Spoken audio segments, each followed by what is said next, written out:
I'm Chris Brown with Beeline Property Management. We cover the Inland Empire area of Southern California, and today I'm going to be talking about evictions and the eviction process.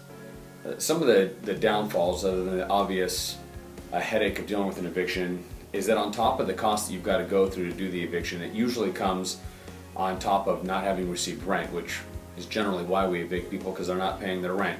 So to add insult to injury, this homeowner is going without the income generated on the property, and on top of all that, now they've got to put money out to go ahead and cover the legal and court costs of evicting the tenant.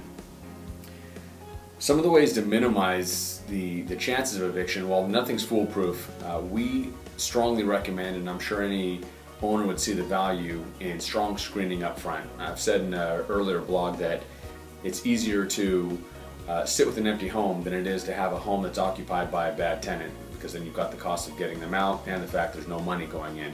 So definitely first step number one, or first line of defense, would be to screen.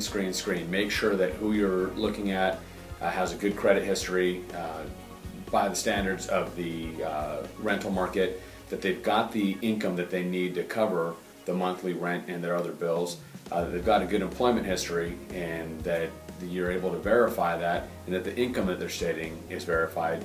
And it doesn't hurt, and we recommend, and in our case, we do a criminal background as well. Now, at the end of the day, even though someone smells good and looks good up front, there's always things that come up. A lot of evictions aren't necessarily that you get someone who's bad from the start, but they go through a divorce, or they have a loss in work.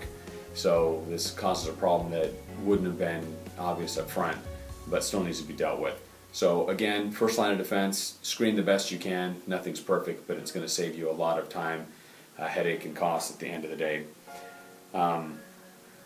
Definitely want to follow legal procedures, and when I say legal procedures, when we do evictions on behalf of our homeowners, everything's done through an attorney who's filling out the paperwork and making sure that we're in compliance with the law.